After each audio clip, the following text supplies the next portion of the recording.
Hello दोस्तों, welcome to my channel. कैसे हैं आप लोग? उम्मीद है आप लोग अच्छे होंगे और बोर्ड परीक्षा की तैयारी जमकर कर रहे होंगे।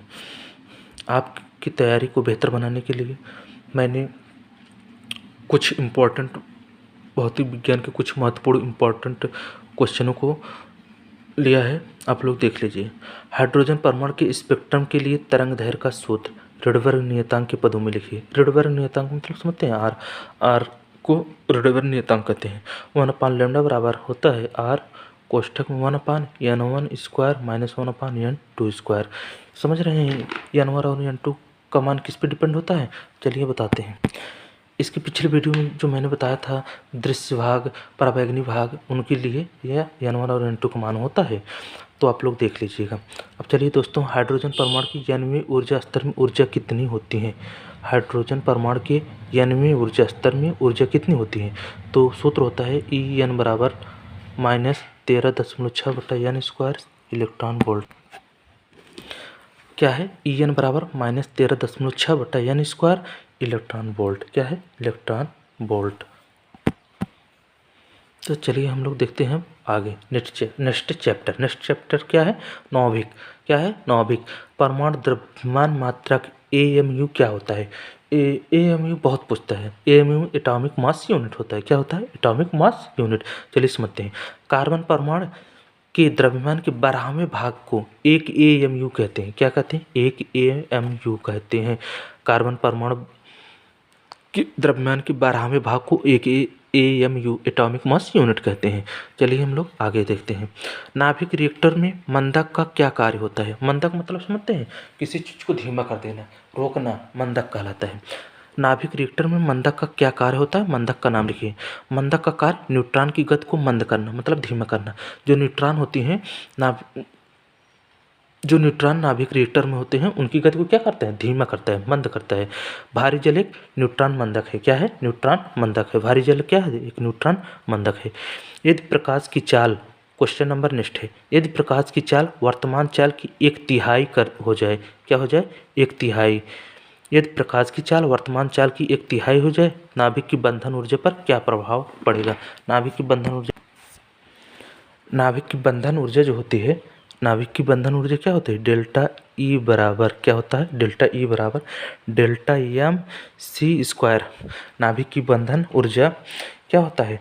प्रकाश की चाल के समानुपाती होता हो। क्या होता है? समानुपाती होता है प्रकाश की। नाभिक की बंधन ऊर्जा क्या होता है? नाभिक की बंधन ऊर्जा प्रकाश की चाल के समानुपाती होता है। समानुपाती। यदि क्या होता है? यदि प्रकाश की चाल 1/3 मतलब c है, इसका 1/3 मतलब 1/3 कर दीजिए जाए। 1/3 तो डायरेक्ट प्रोपोर्शनल होता है।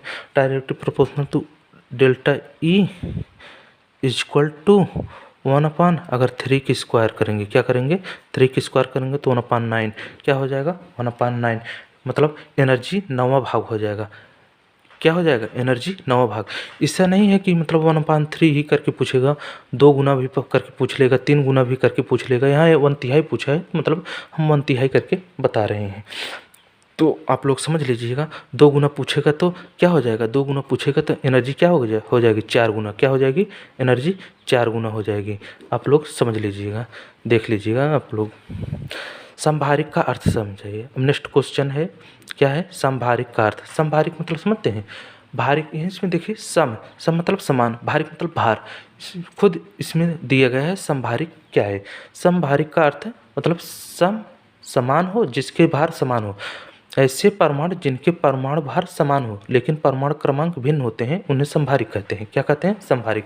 मतलब परमाणु भार क्या हो? समान हो, लेकिन परमाणु क्रमांक क्या हो? भिन्न भिन्न हो। जैसे हम लोग समझते हैं, कोई उदाहरण लेते हैं, जैसे क्या लेते हैं? जैसे समझने के लिए यहाँ पे लिए 4, कोई तत्व है यक्स, उसका परमाणु भार कितना है? 12।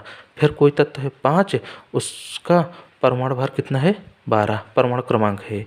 कोई तत्व है जिसका परमाणु क्रमांक कितना है?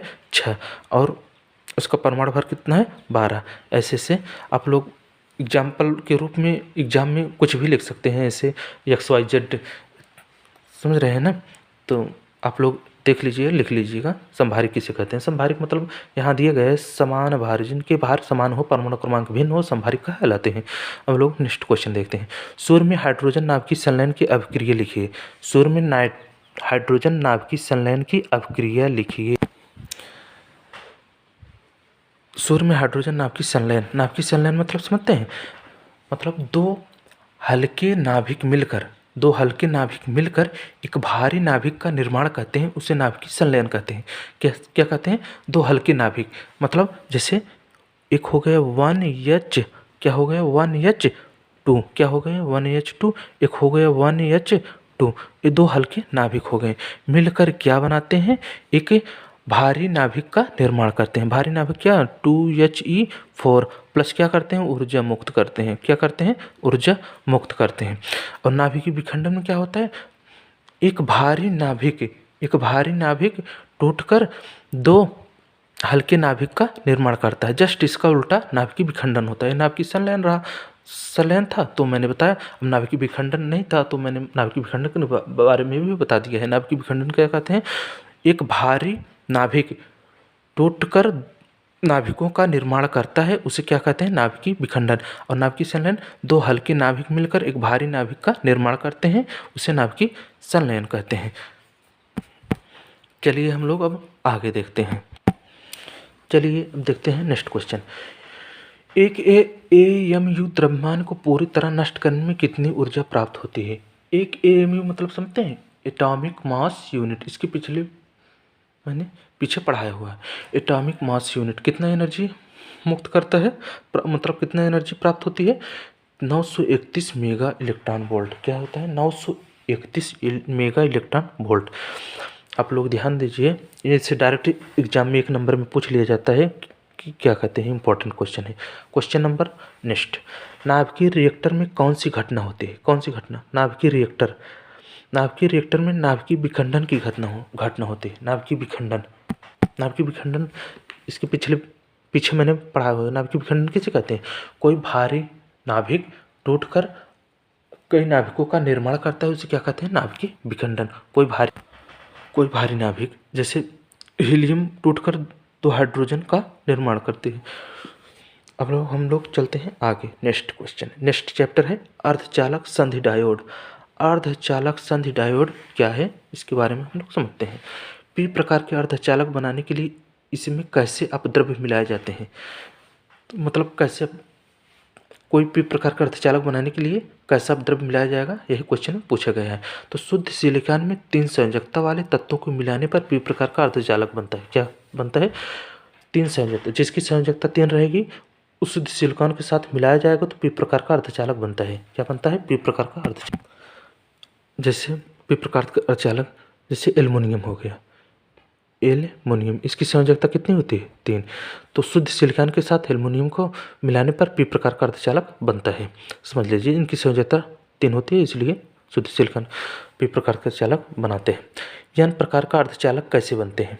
अब हम लोग देखते हैं। एन प्रकार का, शुद्ध सिलिकॉन में 5 संयोजकता वाले तत्वों को मिलाते हैं। क्या मिलाते हैं? 5 संयोजकता वाले तत्वों को। जैसे कोई मान लेते हैं 15 फास्फोरस है, इसका इलेक्ट्रॉन विन्यास 2, 8 और 5, इसका संयोजकता कितना होगा? 5। वास्तव कोश में कितने इलेक्ट्रॉन है? 5। तो यह शुद्ध सिलिकॉन के साथ मिलकर फास्फोरस मिलकर क्या बनाएगा? एन प्रकार का अर्धचालक बनाएगा। क्या बनाएगा? एन प्रकार का अर्धचालक। कोई शुद्ध सिलिकॉन फास्फोरस के साथ मिलकर एन प्रकार का अर्धचालक बनाएगा। आप लोग देख लीजिएगा, शुद्ध सिलिकॉन में क्या होता है? 5 संयोजकता वाले तत्वों को मिलता है। क्या मिलता है? अब हम लोग आप देखते हैं नेक्स्ट क्वेश्चन। नेक्स्ट क्वेश्चन क्या है? ए तथा बी के बीच तुल्य प्रतिरोध ज्ञात कीजिए। ए तथा बी के बीच तुल्य प्रतिरोध ज्ञात कीजिए। इसमें दिया है यदि, क्या दिया है? यदि VA स्मॉल टू VB, क्या है? Small to VB। अगर VA का वैल्यू मतलब VA मतलब इसका वैल्यू क्या है? छोटा है, VB के अपेक्षा छोटा है, तो वैल्यू तुल्य प्रतिरोध क्या होगा? 30 ओम का जो रेजिस्टेंस है, इसमें धारा का प्रवाह नहीं होगा, केवल 10 ओम के सिरों के बीच धारा बहेगी। पश्च सिरा है ना, पश्च सिरा की अवस्था में है। 30 ओम जो क्या है? पश्च सिरा की अवस्था में है और 10 ओम इसमें ही धारा का प्रवाह बहेगा। तो इसका तुल्य प्रतिरोध कितना हो जाएगा? 10 ओम। कितना हो जाएगा? 10 ओम इसका आंसर हो जाएगा। अब हम लोग देखते हैं आगे। संद डायोड में अवक्षय परत से क्या तात्पर्य है? संद डायोड में अवक्षय परत से क्या तात्पर्य है?